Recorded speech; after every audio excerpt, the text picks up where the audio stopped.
Hello everyone, I am Dr. Deepakan Vishnoi. We welcome you in our YouTube channel Mathematical Concepts. स्वागत है आप सभी का हमारे YouTube चैनल मैथमेटिकल कॉन्सेप्ट्स में। आजकल हम लोग 3 डायमेंशनल ज्योमेट्री डिस्कस कर रहे हैं। उसमें हम लोग पहले 2 बेसिक लेक्चर डिस्कस कर चुके हैं। ये हमारा 3rd लेक्चर है। इसमें हम लोग आज लाइन डिस्कस करने वाले हैं, जो कि बहुत इंपॉर्टेंट है सभी एकेडमिक्स और सभी कॉम्पिटिटिव एग्जामिनेशन के पॉइंट ऑफ व्यू से। ये एनडीए, जेई, बीएससी, जैम 11, 12 सभी के सिलेबस में है। और आज के लेक्चर में हम लोगों ने जो रखा है उसको चलिए पहले देख लेते हैं। आज हम लोगों ने रखा है इसमें लाइन की definition, various form of line, कौन कौन सी फॉर्म होती है लाइन की, किस तरह से उनके एप्लीकेशन होते हैं वो रखा है। फिर एंगल बिटवीन द लाइन्स रखा है। फिर condition of parallel and perpendicular lines रखा है और इंटरसेक्टिंग लाइन रखा है। ये वो टॉपिक है जिनसे क्वेश्चन एग्जाम में ऑलमोस्ट आता ही आता है, तो आप अगर इन पे मास्टरी कर लें तो आपके लिए बहुत ही अच्छा रहेगा। साथ ही साथ आप ये देखें कि किस क्वेश्चन में हम किस कॉन्सेप्ट को किस तरह से अप्लाई कर सकते हैं, तो आपके लिए थोड़ा ज़्यादा कन्वीनियंट रहेगा, ज़्यादा अच्छा रहेगा। क्योंकि ये क्वेश्चन जो भी आते हैं एग्जामिनेशन में, खासकर कॉम्पिटिशन्स में, वो सब एप्लीकेशन को लिए हुए हैं लाइन के और इसके अन्य रिलेटेड जो टॉपिक्स हैं उनको। ठीक है, तो चलिए डेफिनेशन ऑफ लाइन से स्टार्ट करते हैं और फिर इसको आगे बढ़ाते हैं इसी तरह से। चलिए स्टार्ट करते हैं। तो देखिए, लाइन जब भी हम 3 डायमेंशनल ज्योमेट्री में कहेंगे तो लाइन को डिस्क्राइब करने के लिए या डिटरमाइन करने के लिए हमारे पास 2 चीज़ें होनी चाहिए। या तो हमारे पास एक पॉइंट हो, ठीक है, और साथ में उसके एक डायरेक्शन दी हुई हो। उसकी डायरेक्शन का मतलब यहाँ पर डी सी से भी हो सकता है और डी आर से भी हो सकता है, चाहे उसके डी आर दिए हो यानी कि डायरेक्शन रेशो दी हो, या डायरेक्शन कोसाइन दिया हो, डी सी दिया हो, या अगर ये नहीं दिया हो तो 2 पॉइंट उस लाइन के ऊपर दिए होने चाहिए। अगर इनमें से कोई भी कंडीशन फुलफिल होती है, या तो ये या फिर ये, तो we can find out the equation of the line. Okay, तो पहले वो लाइन देखते हैं जिसमें हमको क्या है, एक पॉइंट दिया हुआ है और डायरेक्शन कोसाइन दिए हुए हैं। अगर हमको डायरेक्शन कोसाइन दिए हुए हैं L11 और हमको पॉइंट दिया हुआ है x1, y1, z1, ठीक है, और तो इक्वेशन ऑफ द लाइन जो होती है वो होती है x minus x1 upon L equals to y minus y1 upon m equals to z minus z1 upon n। आप यहाँ पर इसको डी आर से भी चेंज कर सकते हैं, डी आर्स भी आ सकते हैं डी सी की जगह पर, क्योंकि बिकॉज ये डी आर्स और डी सी जो है प्रोपोर्शनल क्वांटिटीज़ होती हैं, तो जो कॉमन वाला पोर्शन होता है वो कैंसिल आउट हो जाता है और इक्वेशन ऑफ द लाइन पे कोई फ़र्क नहीं पड़ता है। एक बात और, जब तक वो कहेगा नहीं, वो हम लोग यहाँ की पोजीशन पर कभी भी इसको डी सीज कंसिडर नहीं करते हैं। We always consider them as D R's. अगर उसने कहा है, स्टेटेड है प्रॉब्लम में है कि ये डी सीज ही हैं, तब तो हम डी सीज ही मानेंगे, अदरवाइज ये डी आर्स कंसिडर होते हैं। अब अगर मुझे कोई कहे कि आर डिस्टेंस पर कोई पॉइंट निकालिए इस लाइन पर, ये लाइन है, ये x1, y1, z1 पॉइंट है, इससे आर डिस्टेंस पर कोई पॉइंट कैलकुलेट अगर आपको करना है, तो हम क्या करते हैं, इसको लैम्डा के को लिख लेते हैं, ठीक है, या सॉरी आर के को लिख लेते हैं, और यहाँ से जो x है, x minus x1 upon L equal to R, यानी कि x इज इक्वल टू, हम सीधा सीधा एल आर प्लस x1 लिख लेते हैं। अब आर की वैल्यू के अकॉर्डिंग ये पॉइंट कैलकुलेट हो जाता है, जो यहाँ पर है P, सपोज दैट ये x y z हम कैलकुलेट करना चाहते हैं। ये यहाँ पर भी हो सकता है, कहीं पर भी हो सकता है, ये इस पॉइंट के अकॉर्डिंग और इस आर की वैल्यू के अकॉर्डिंग कैलकुलेट होता है। क्लियर? चलिए आगे बढ़ते हैं। देखिए, मैंने अभी कहा ना कि अगर डायरेक्शन रेशियोज गिवन है तो आप डायरेक्शन रेशियो को भी यहाँ पर ये यूज़ कर सकते हैं एलिमेंट की जगह पर। तो एलिमेंट की जगह पे आप यहाँ पर लिख लीजिए। ये फॉर्म जो हमको दी हुई है सिमेट्रिक फॉर्म कहलाती है, ठीक है। जब ये एक्स वाई जेड में दी हुई फॉर्म है और इस फॉर्म में दी हुई है, ए बी सी दिया है, सिमेट्रिक फॉर्म कहलाती है। तो सिमेट्रिक फॉर्म हमेशा ए डिनोमिनेटर में या तो डी सीज होते हैं उसमें, या डी आर्स होते हैं। जब वो कहेगा डी सीज हैं तो हम डी सीज कंसिडर करेंगे, जब वो कुछ नहीं कहेगा तो हम डी आर्स कंसिडर करेंगे। पॉइंट इस पर भी उसी तरह से कैलकुलेट किया जा सकता है लाइन पर। अगर डी सीज की क्वेश्चन देखिए, वही आप आर या लैम्डा जो भी आप कंसिडर करना चाहें और यहाँ पर वाला पॉइंट आ जाएगा। अब बहुत इंपॉर्टेंट चीज़ आती है, अगर हमको 2 पॉइंट दिए हुए हैं, एक पॉइंट और एक डी सी की जगह या डी आर की जगह पर हमको 2 पॉइंट दिए हुए हैं, तो देखिए डी आर्स निकालना हमारे लिए बहुत आसान होता है, हमको यहाँ तक तो फॉर्म वही है। डी आर्स निकालने के लिए हम लोग क्या करते हैं, 2 पॉइंट जो दिए हुए हैं उनसे डी आर्स निकाल लेते हैं, x2 minus x1, y2 minus y1 and z2 minus z1। ये सब हमने पहले लेक्चर में डिस्कस किया है।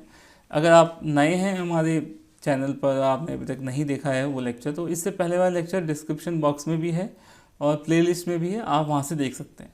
अगर आपको कोई डाउट है तो आप कमेंट सेक्शन में लिख के पूछ सकते हैं। ठीक है, चलिए आगे देखते हैं। कोऑर्डिनेट ऑफ एनी पॉइंट अगर हम कहें विच divide the line in lambda ratio 1। ठीक है, लैम्डा रेशो 1 में अगर कोई डिवाइड करे, उस पॉइंट के कोऑर्डिनेट निकालने हो, तो देखिए आप सिंपल जो फॉर्मूला था आपका, और जो x2 plus n x1 upon m plus n वाला, आप उसको अप्लाई कर लीजिए। सिंपल जो आंसर आएगा, यहाँ लैम्डा हो गया, यहाँ 1 हो गया, और आप फाइंड निकाल सकते हैं।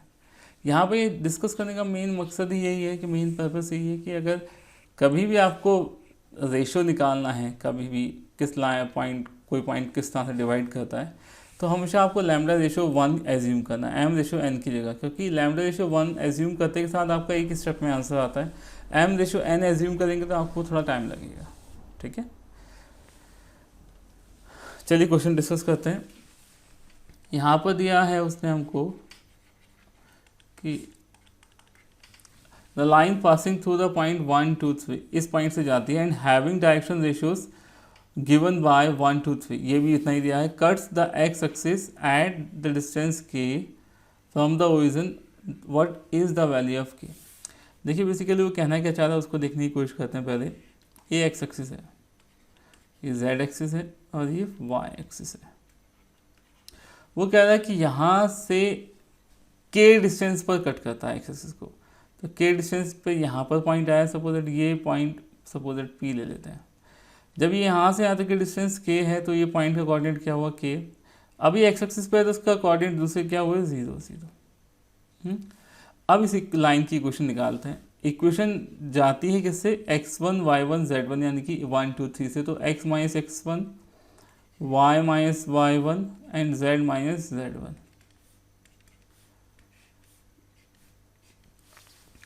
अब डायरेक्शन रेशियो उसने ऑलरेडी दिए, तो आप सिंपल कुछ नहीं करने की जरूरत है, आपको 1 2 3 आप यहाँ पुट कर दीजिए। अब इट पासेस थ्रू, किससे पास होता है, ये होता है k 0 0 से, तो सेटिस्फाई करेगा इसको, यानी कि x की जगह पर k, y की जगह पर 0 एंड z की जगह पर भी 0। तो यहाँ से k की वैल्यू देखिए आप कितनी आ गई, माइनस k की वैल्यू आ गई k माइनस 1 इक्वल्स टू -1, तो k की वैल्यू कितनी होगी 0। ठीक है, तो this will be your answer. I hope it is clear to you. चलिए आगे नेक्स्ट प्रॉब्लम देखते हैं।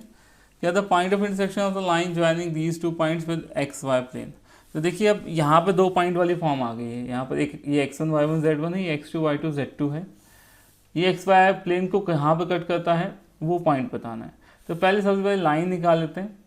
अगर लाइन की इक्वेशन देखें तो हमको पता है x2 minus x minus x1 की जगह है 3 यानी कि 3 आ गया, x2 माइनस x1 यानी कि 5 माइनस माइनस प्लस 3 हो गया, फिर y माइनस 4 हो गया, y minus y1 upon y2 minus y1 यानी कि -4 माइनस 6 माइनस का 10 आ गया, z माइनस z1 का मतलब क्या है, z माइनस z1 का मतलब 8 माइनस का 8 प्लस का 8 हो जाएगा यहाँ पर, और साथ में हमको क्या दिया है z2 माइनस z1 यानी कि 4 प्लस 8 हो गया। क्लियर? एक बार चाहे तो आप चेक कर सकते हैं, 5 माइनस 3 प्लस का 3 हो गया, और -6 माइनस 4 माइनस 10 हो गया, और 4 प्लस 8 हो गया। ठीक है, अब उसने कहा ये एक्स वाई प्लेन को कट करता है। ठीक, अब यहाँ पर देखिए ये है x, ये है z, एक ये y। देखिए 3 डायमेंशनल ज्योमेट्री उतना ही अच्छा आएगा जितना आप विजुअलाइज अच्छा कर पाएंगे। इसको विजुअलाइज करने के लिए आप हमेशा जो भी क्वेश्चन दिया है उसको प्लॉट करके देखें। क्वेश्चन अगर आपने सही प्लॉट किया तो सही क्वेश्चन होगा, गलत होगा ही नहीं। अब देखिए वो कह रहा है कि the point of intersection of the line joining the point this one with X Y plane. X Y plane ये है, देखिए, ठीक है। अब एक्स वाई प्लेन को अगर आप ध्यान से देखें तो यहाँ पर किसी भी पॉइंट के जो कोऑर्डिनेट होंगे उसमें क्या होगा, z वाला पोर्शन 0 होगा, क्योंकि एक्स वाई प्लेन में है। तो एक्स वाई प्लेन की इक्वेशन ही z इक्वल टू 0 होती है। आप इसको z इक्वल टू 0 को यहाँ पुट कर दीजिए तो x की वैल्यू कितनी आ गई, x plus 3/8 equal to Y -4/-10 equal to, देखिए यहाँ पर z की जगह पर 0 पुट किया तो 8/12।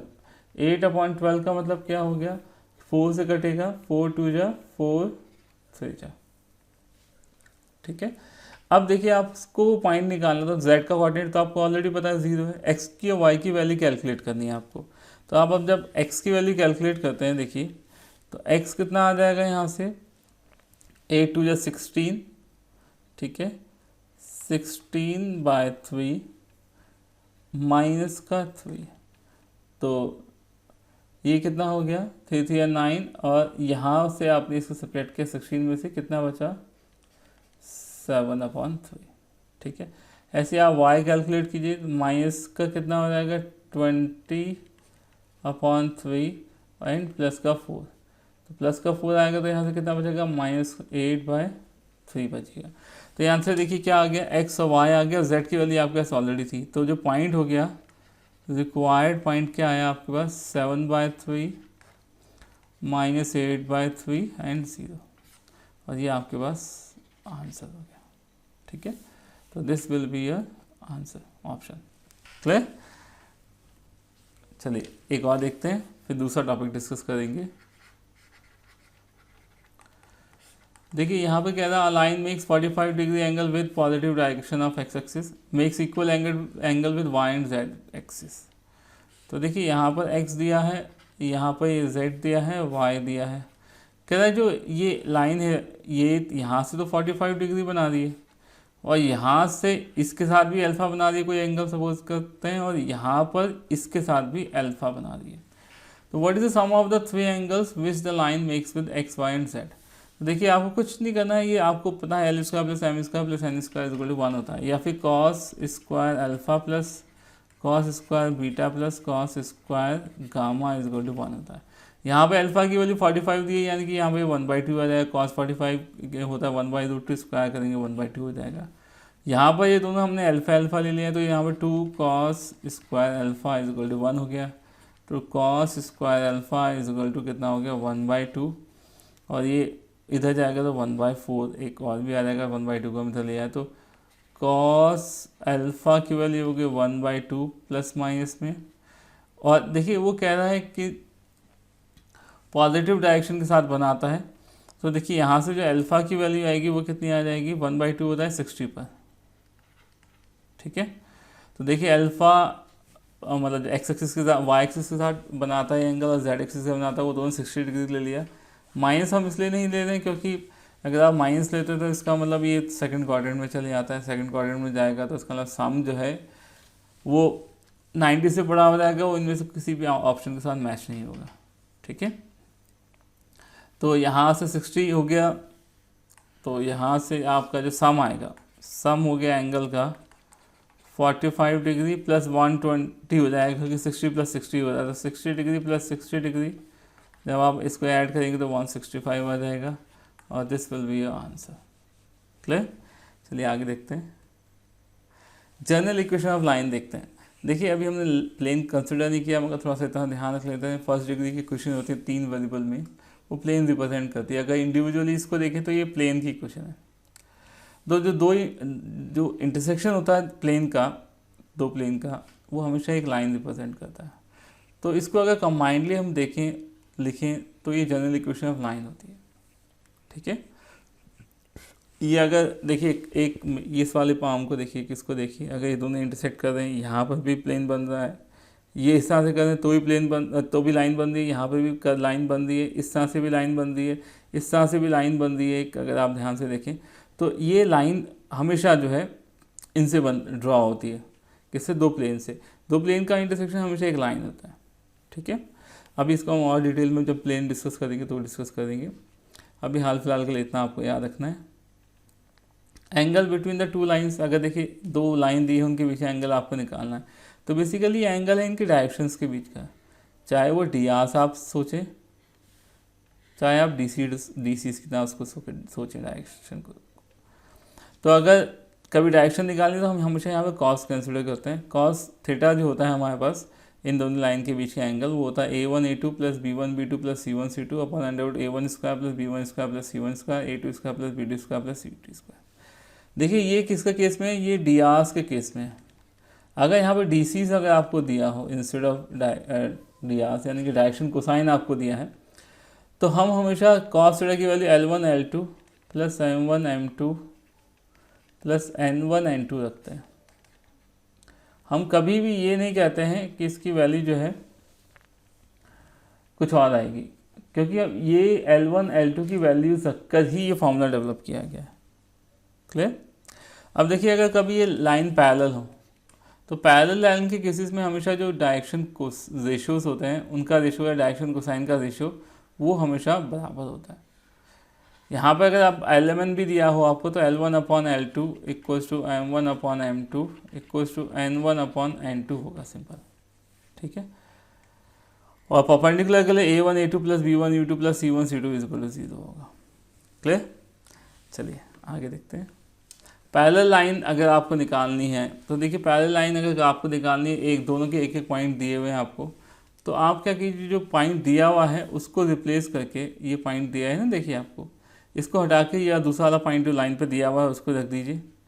ठीक है, और जो ये डी आर है इसको सेम रखिए, क्योंकि डी आर दोनों लाइन के डी आर सेम होंगे, पैरेलल लाइन है तो। ठीक है, एक लाइन के लिए multiple set of D Rs हो सकते हैं, तो आप कोई भी, अगर आप यहाँ पर के भी है तो के कैंसिल हो जाएगा, कोई फ़र्क नहीं पड़ेगा आपको। तो ये पैरेलल लाइंस के केसेस में आपको सिर्फ पॉइंट चेंज करना होता है और कुछ चेंज नहीं करना होता है। एक और इम्पॉर्टेंट एसोसिएट कॉन्सेप्ट है कि अगर दो लाइन दी हुई है हमको, तो अगर वो इंटरसेक्ट करती है तो इंटरसेक्शन पॉइंट हमको अगर निकालना हो तो कैसे निकालेंगे।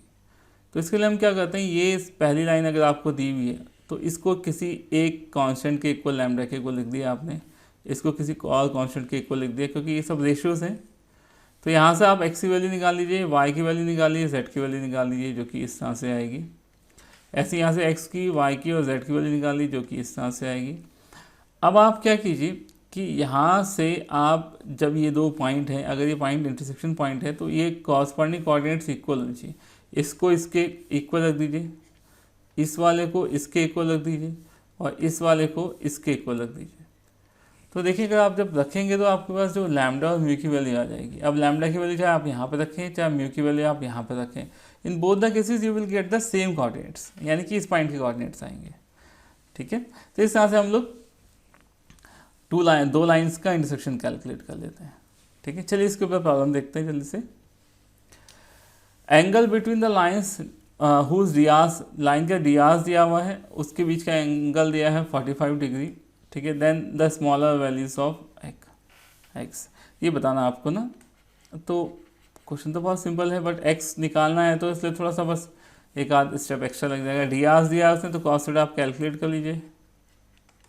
कॉस थीटा कितना हो गया, 2 into x -3 + 10 upon under root, पहले वाले का स्क्वायर करेंगे 2 × 4 और ये हो जाएगा सीधा 9 आ जाएगा, यानी इसको बाहर ही लिख देते हैं, 3 आ जाएगा।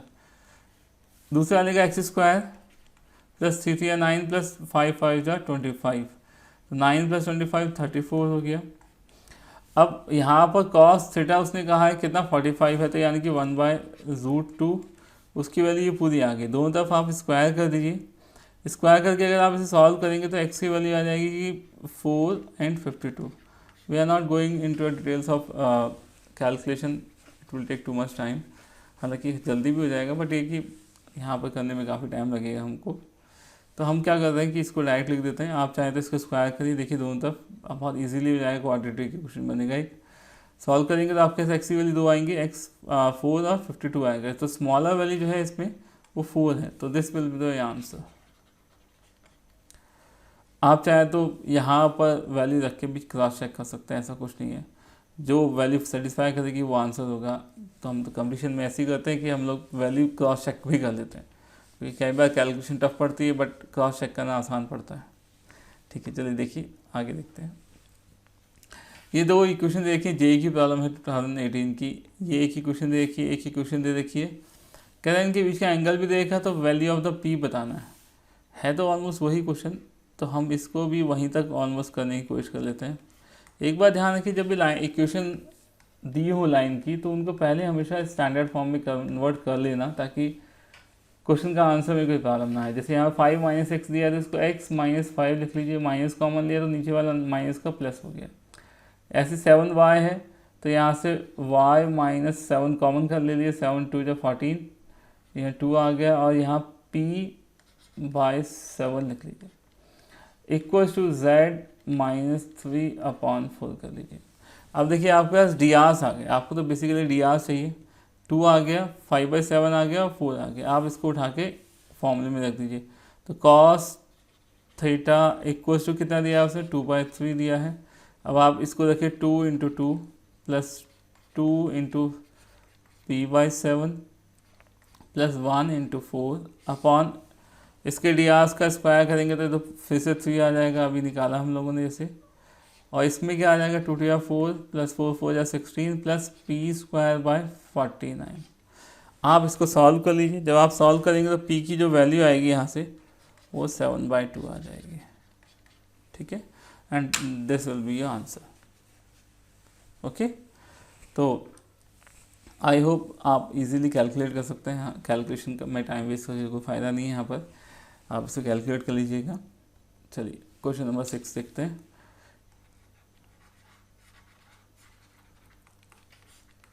If x is an acute angle, यहाँ पे ध्यान रखना है एक्यूट एंगल है। एक्यूट एंगल का मतलब 0 से 90 के बीच एंगल है और फर्स्ट क्वाड्रेंट में कॉस लाई करेगा between the diagonals of the cube, then which one of the following is correct. देखिए जब भी इस तरह का क्वेश्चन आए आप हमेशा से ड्रॉ कर लीजिए। ड्रॉ करना हमेशा फ़ायदेमंद रहता है, क्योंकि अगर आप ड्रॉ कर लेंगे तो बाकी सारी प्रॉब्लम आपकी ऑलमोस्ट ख़त्म हो जाएंगी। तो आपने क्यूब ड्रॉ किया,